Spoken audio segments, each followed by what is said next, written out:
Welcome back to We Move Through Stormy Weather, a podcast by Storm Sound and Osiris Media. My name is Ryan Storm, and I'm really excited to be here today with four very fine gentlemen here in St. Louis at the Music of the Intersection. The Fearless Flyers. We've got Cory Wong, Joe Dart, Nate Smith, and Mark Lettieri here. How are you guys doing? Great. Excited to be here. We're stoked, man. Thank you. Thank you guys for sitting down with me for this quick little chat. Got a few questions I want to ask you guys about the live show. Starting with the first show you guys ever played was a surprise encore at a Vulfpeck Red Rocks show.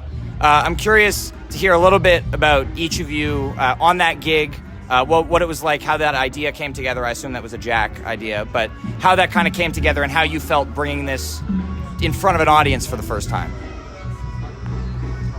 Small correction, just for the record. It was the second show, but that's all right.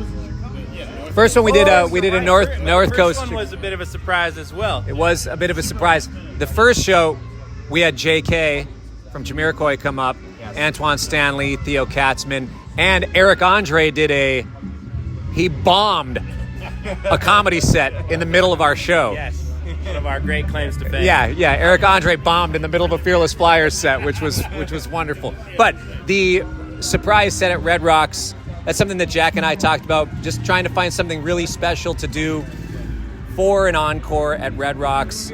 Let's just surprise everybody, because the Flyers had not really done anything live, and it just felt like a fun way to really give something to the fans that they'd love.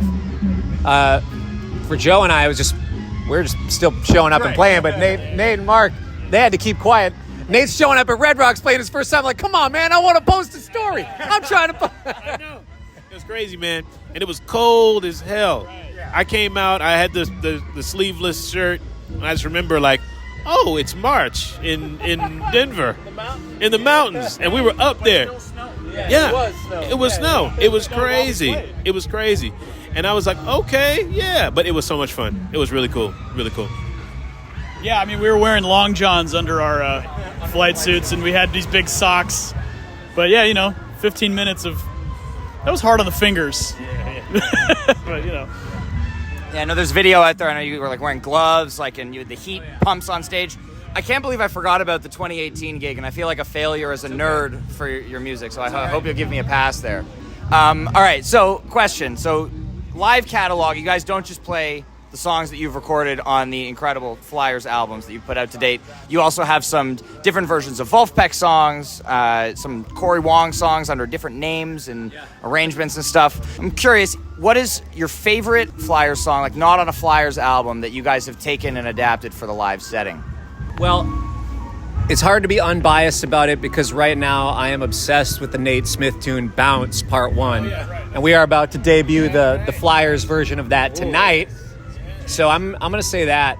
Yeah. It's also fun to play. Well, I guess we did record a version of Hero Town. I don't know. Yeah. I'm going to say Bounce. Yeah. But your favorite rearranged tune for the Flyers? I think Bounce is... Yeah, you said Bounce. We get into a little bit of trouble on Barbara, too. We the last time we did it in the Jam Cruise, we stretched out at the end of that thing. Yeah. It opened up into a thing. I was feeling it. I was like, okay, this is our expanded version, the extended remix. Yeah. Right. Yeah. Yeah, we might have a different favorite after tonight, too, because you never really know. Right. Something's going to happen. I thought the Reelin' in the Years was a clever choice. I don't know whose idea, if that was yours or Jack's, but I thought it was pretty unique. Yeah. I don't know. Yeah, I have to say, I think Reelin' in the Years is one of the coolest covers we've done, just because, I love playing, we've covered Stevie Wonder and we've covered, this and that and Wolf tunes. But to me, that's I don't know, that one holds up to me. I feel like I would put that up there among, covers of songs, because it's different enough and it's got a vibe. So, I feel like that leaves a cool, plus it's, a testament to our love of the Dan, which I like to profess at any given, any opportunity, Well, I'm glad I can give you a platform to do so. One last question. Do you guys find that playing with the Flyers affects how you then go back out on your solo tour? I know you've always got dates and you're heading to Europe in a couple of weeks. You've got Snarky Puppy coming up, and you guys are always playing. Do does switching bands give you a different perspective, or do you find you infuse a little bit of Flyers flavor here and there? Because my Flyer setup is so minimal, it really changes the way I play other gigs. It's like it makes me think about, okay, so what's the most I can do with this setup, and then apply that to maybe like a Kinfolk gig, or the thing I did yesterday with Tim LaFave and Jason Linder is like, what's the most you can do with the least, and then sort of expand it around the kit. It does change me conceptually. I think about it a lot. I'm actually hoping, I'm going to put it out here. Maybe it's an exclusive, but I think I might need another sound for the Blue Note. Maybe one other thing. Maybe. Floor tom cymbal. I don't know. I know. Whoa, wait a minute. I don't think the backline budget covers that, man. I don't think that's coming out of your pay, man. You gotta bring your own, man. Bring your own shit, man. But it does change me that way. I think about it that way. Yeah. I think for me, it's just what is the role that I serve in this band different than others?